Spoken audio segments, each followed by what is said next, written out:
thank you guys for coming and supporting us on this day. What happened July the 6th, 2016 changed my life forever, and it changed a lot of other people's lives as well.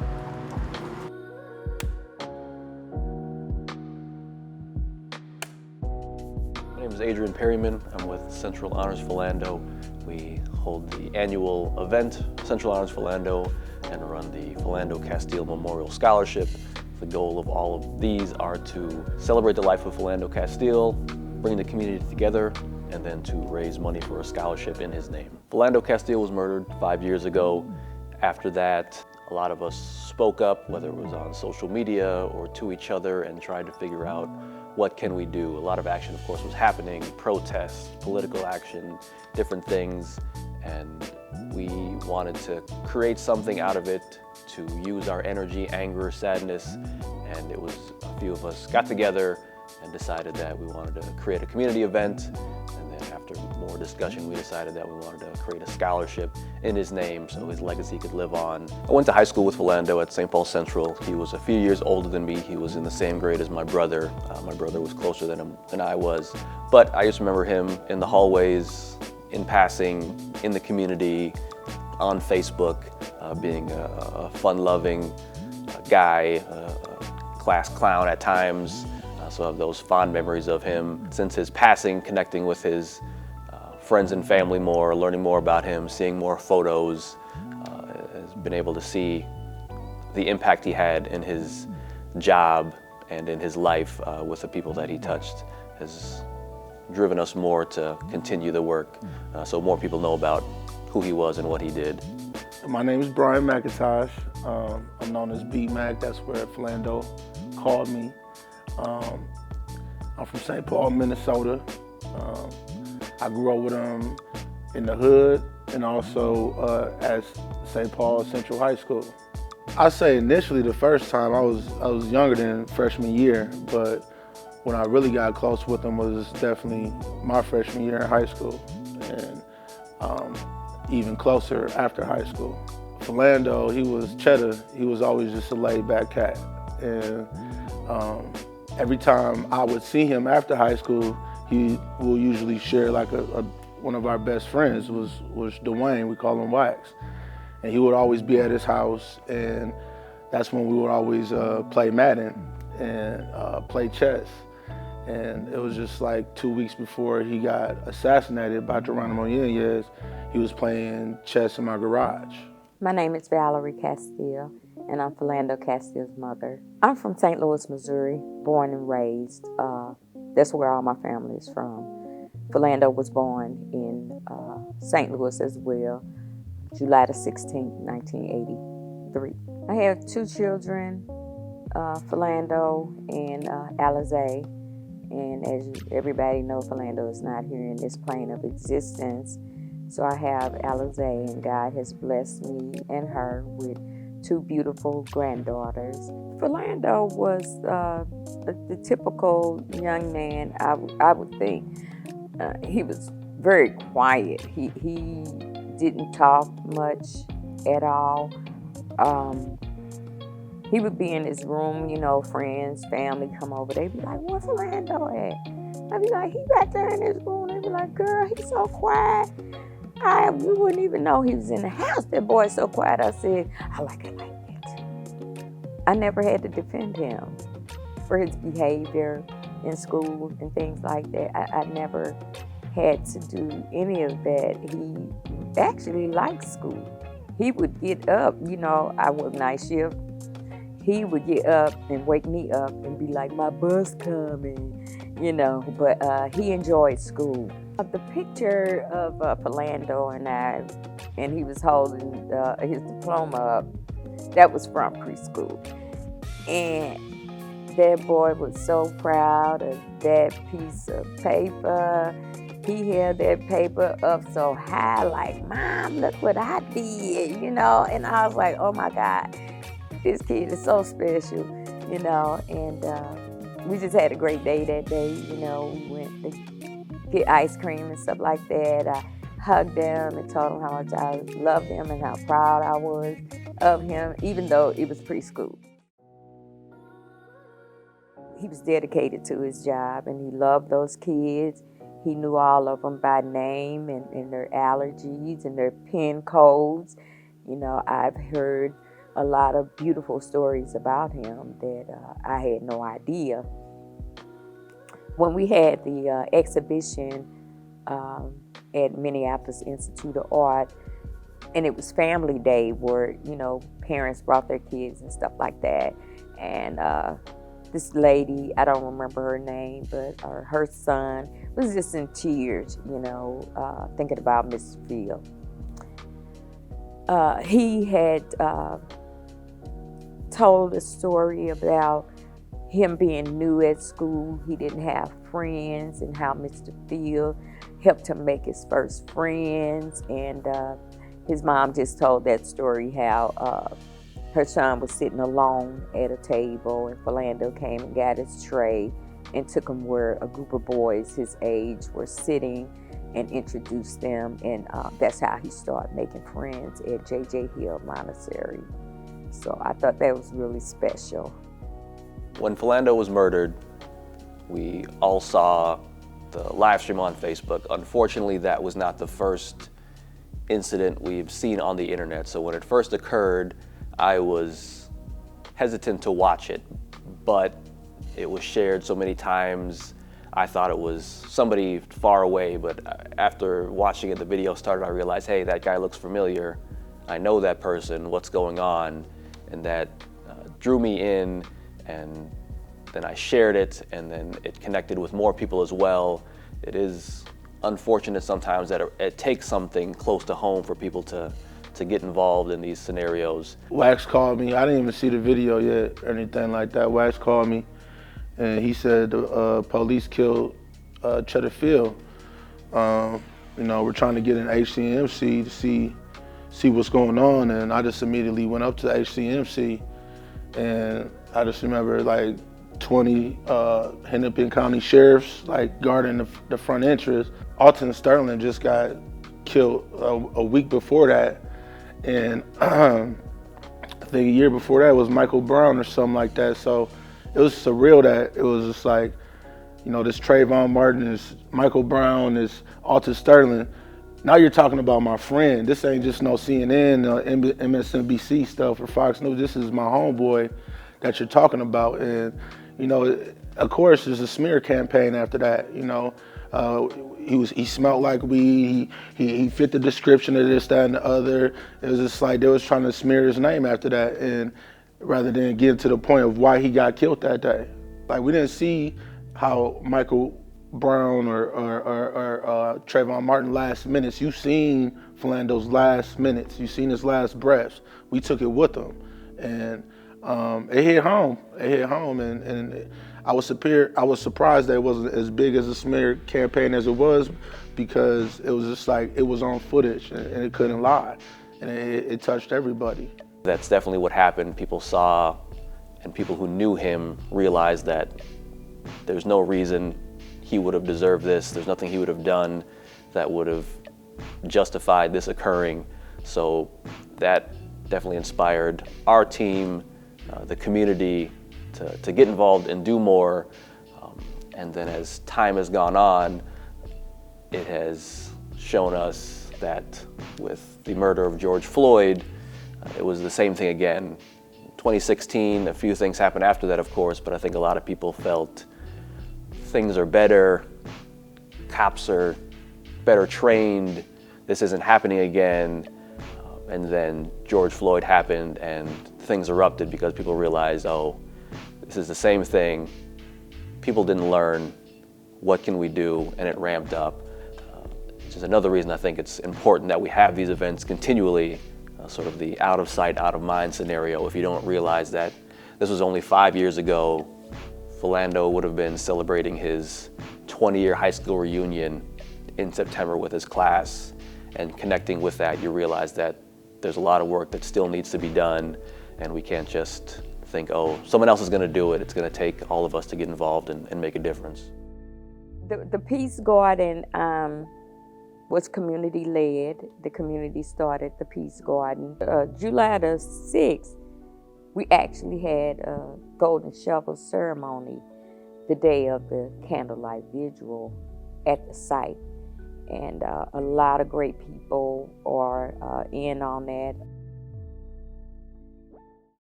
Right now, it's under renewal. We call it a renewal, where the space will be more comfortable and there will be art and flowers, and it's gonna be beautiful once it's done. But that is something that was formulated by the community. I had nothing to do with the creation of the community Peace Garden. It was the community. So I just thought that, people still go there. And I didn't want them to sit on the grass all the time, So I was like, we need to put something over there that they can be comfortable when they go and do some self-reflecting and just trying to figure things out, because we're living in a time where it's confusing for all of us because we don't know what's going to happen next. It's just a constant state of anxiety, and you need a place where you can go and kind of center yourself. So that's what the Peace Garden is all about, just trying to do some self-reflecting and thinking. I get a lot of comfort from my daughter and the grandkids. Oh my God, they keep me busy. I mean, it's hard to spend time focusing on anything else other than the children. But I rely on my faith. My faith is everything. If you don't have faith and hope, you have absolutely nothing. This is our fight. It's a fight of survival. Survival that we are all one people. We should not fight hate with hate, but with love. Look deep within yourself. There are some of us, we don't even talk to each other. There are some of us that we feel we are better than others. God made us all equals. Let us lead with love. Love your neighbor as you do yourself. Do not hate. Even if someone hates you, overcome that with love. Let us pray. Father God, we just thank you for this sacred ground. We thank you, Lord Jesus, for the support from the community.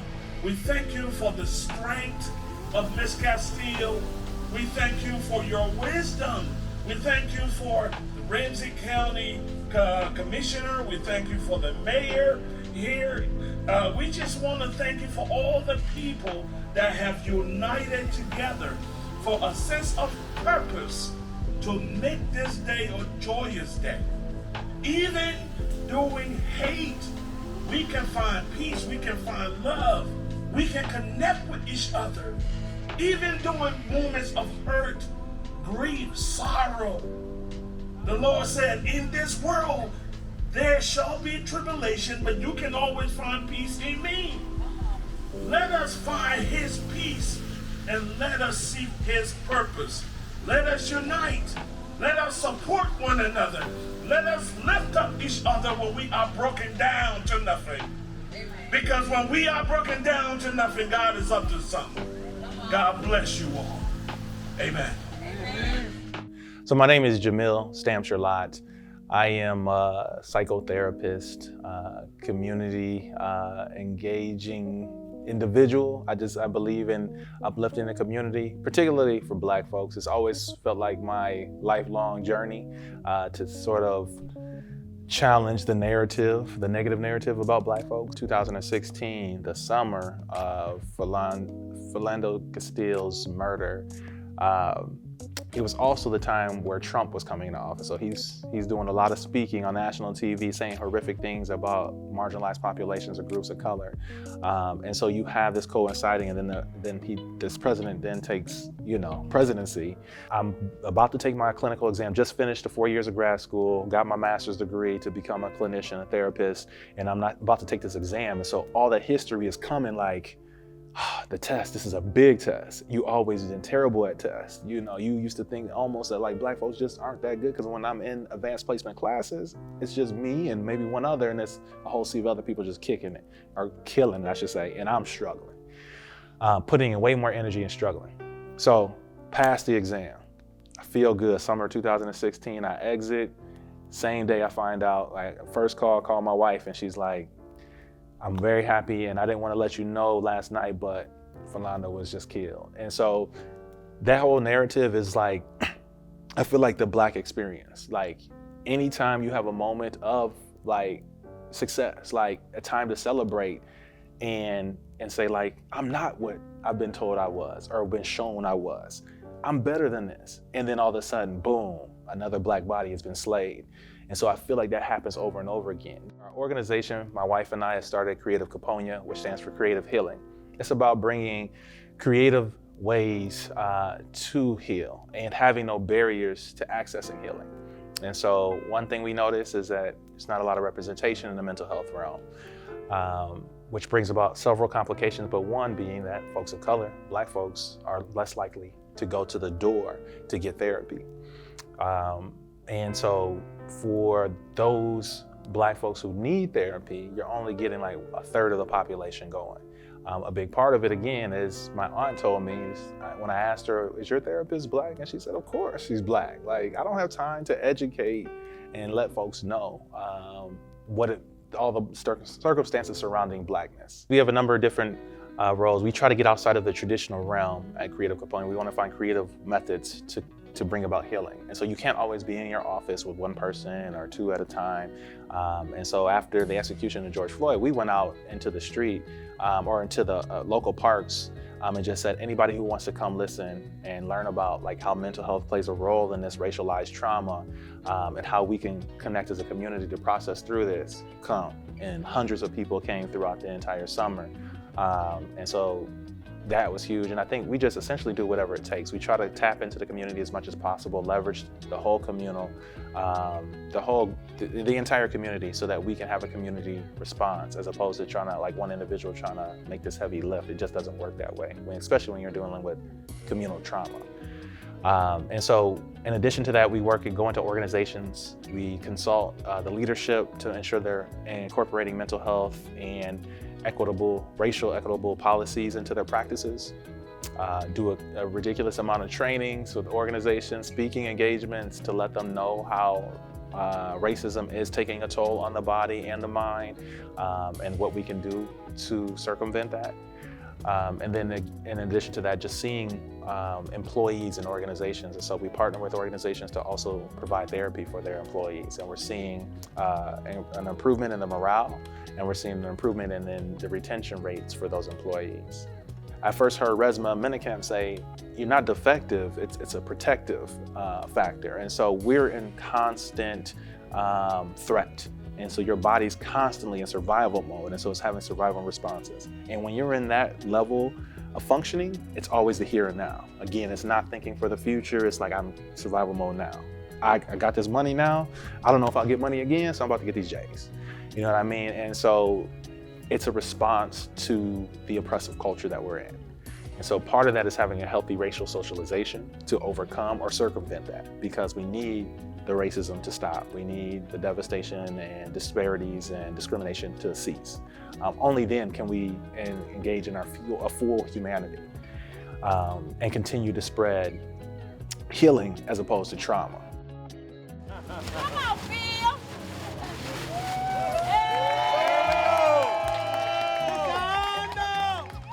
A lot of good things are coming out of that tragedy, but it's really hurtful that it was him, you know. Since his transition, I have been thrown into an arena, you know, of learning. You know, I learned about laws and policies and things happening at the schools and how important it is to have internet service. You know, I've learned so much, and I've been involved in so many panels, working groups, creating documentations about some of the things that are wrong. You see the safety kit that his mom introduced. You see the Peace Garden. You see the scholarships. You see just all these things that have been implemented after his death.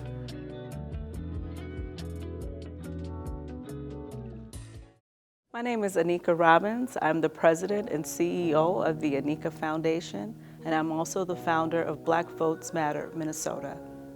We started Black Votes Matter in the winter of 2015. This was in the wake of Jamar Clark being killed by Minneapolis Police Department, and I happened to witness that. And so it had a very strong impact on me. And myself and other trusted community members had already been in conversation about forming Black Votes Matter, right? Because at the time, Black Lives Matter was really picking up steam. But we really understood the critical need to promote the importance of voting in our communities. And so spring 2016, we really rolled out our program. And then shortly after that, Philando was killed. And I didn't know him, but I know his uncle. Socially, we're Facebook friends, and I knew him as a community leader, Mr. Honors Castile. And, for the years prior to that, as a country, we had mourned Trayvon Martin, Jordan Rice. And for the longest time, it was always these things that were happening outside of our communities. And then Jamar Clark happened. And then 6 months later, Philando was killed. People were at a crossroads. They didn't see the point of voting. They didn't see the point in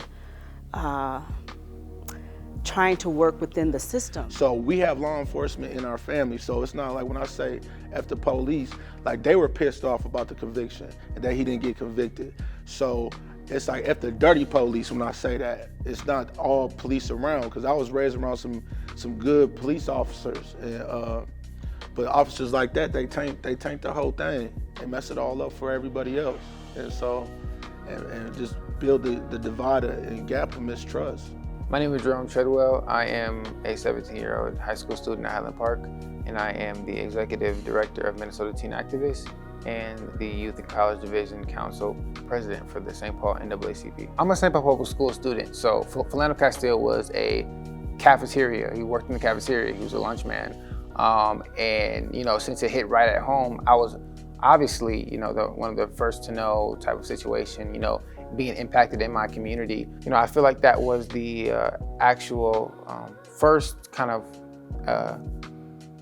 altercation that I was introduced to when it came to, modern lynching, if you will, modern racism and different things like that. So that really brought me on the journey to where I am now. And from that, of course, the death of George Floyd and Tamar Rice and different victims like that, I then had the opportunity to amplify my voice at a more recent level with Dante Wright and everything like that. Breonna Taylor, John Thompson, who was really close friends with Philando Castile, and him and I developing a great relationship now, and hearing his motive to putting his name on the ballot was because of the death of his friend. And he felt as though Black people, have been murdered and have been silenced, and this was his opportunity to have a seat at the table where he can then dictate, what's being provided on the menu. For so long, we haven't had seats at the table, and for him to have that and be an advocate for the Black and Brown community has really inspired me. A lot of our work with the Anika Foundation, we're a nonprofit organization. It centers on self-empowerment. So our 3 core impact areas are civic engagement, health equity, and economic empowerment. And so our Black Votes Matter Minnesota initiative falls under our civic engagement lever. And what we do with that is we register folks to vote. We help them connect and engage in political processes in their communities, in their state. And we help people understand their role as a tax-paying citizen and the power they have through voting. In the wake of the murders of Jamar Clark and Philando Castile, we started to see a growing movement for social justice, for racial equity, for police accountability, and the cries grew stronger and stronger. That's really our message right now, is to stay engaged, stay connected, make sure that we hold policymakers accountable to maintain the laws, and make sure that our laws protect all of us, all of the citizenry, right? Like, that's our right as Americans, and we deserve that.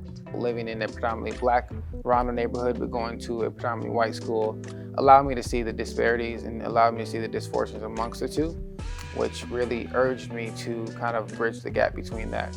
So as I began my journey and really focusing on the arts and being an advocate for that, because I think it's so important that we utilize the arts as a catalyst for social justice, for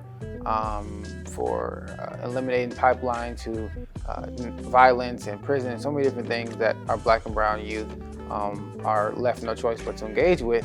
And while doing that, combating different systems intact that have given a little to no opportunity for Black students to engage in arts, if that's visual, performance, instrumental music. We just recently did a walkout, Minnesota statewide walkout, probably the largest in the Midwest, focusing on social justice. And with that, we gave youth the opportunity not to defy the classroom, not to defy their teachers, but to utilize their platforms at the best way that they can, and that was walking out of class and having speakers and advocating for social justice. At one time, it was called racially profiling and stereotyping, but now it's called probable cause through pretext stops. And pretext stops are something as simple as you don't have both your license plates on your car. You have an incense hanging from your mirror. There's a crack in your windshield. The light is out on your license plate.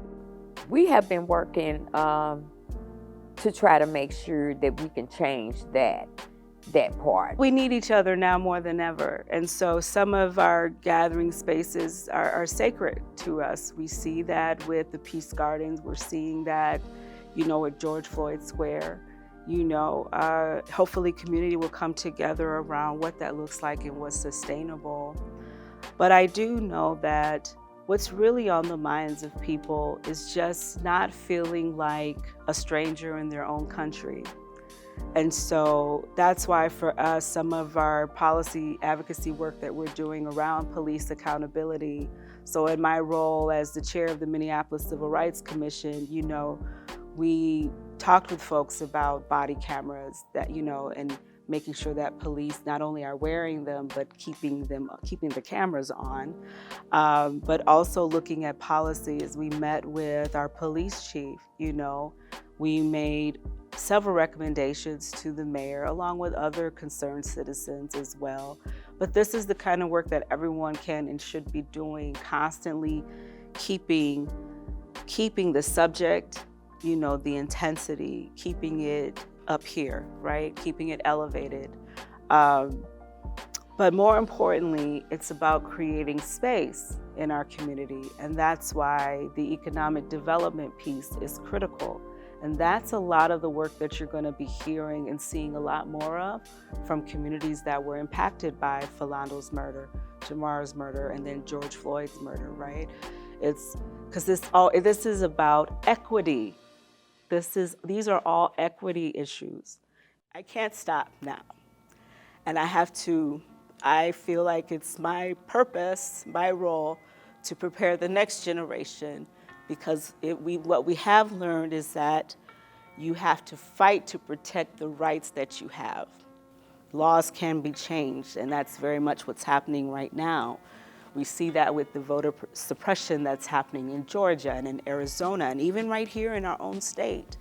And so you can't ever go to sleep. You can't fall asleep at the wheel. You have to stay vigilant, stay woke. In terms of how the community's been showing up in response, of course, we're sick and tired of being sick and tired, but we're also not yet finished. We're not finished until justice is served. It's just all about him. It's all about him right here. And the thing is that there's so many positive things that has happened in his legacy after, he got assassinated. and there was no conviction, you know, and that's the only thing that's missing from his legacy is that Geronimo Yenya is in aisle 5 in Target right now, you know, doing his shopping for his family, going to sleep at night and not having no conscience about what he did. And he was no different from what Officer Noor did or Officer Chauvin did or any of the officers that got convicted. He didn't do anything that he's just as guilty as them. And that's the only thing we're missing. And if there's a prayer in heaven, hopefully that case can get brought back up and addressed because, you know, it wasn't right at all what he did that day. He killed that man in cold blood. I want to say to everybody that's involved in the Central Honors alumni team, I just want to thank y'all so much for just taking that ball and running with it and creating this beautiful scholarship to give people, you know, that opportunity to go to college, you know, because a lot of times our kids don't have the means, and to be able to give them something is so impactful. We lost Philando 5 years ago. Since then, we've been able to award 5 scholarships in his name. Each scholarship is a one-time scholarship, and the students that receive that scholarship are doing great things in the classroom and outside the classroom. The hope is to grow the scholarship to allow a multi-year scholarship, or to be able to give a larger scholarship, or to give the scholarship to more people. So that's why we're continuing to work and have the event and raise money. If you're looking for information on how to support us, you can head to centralhonorsphilando.org/donate.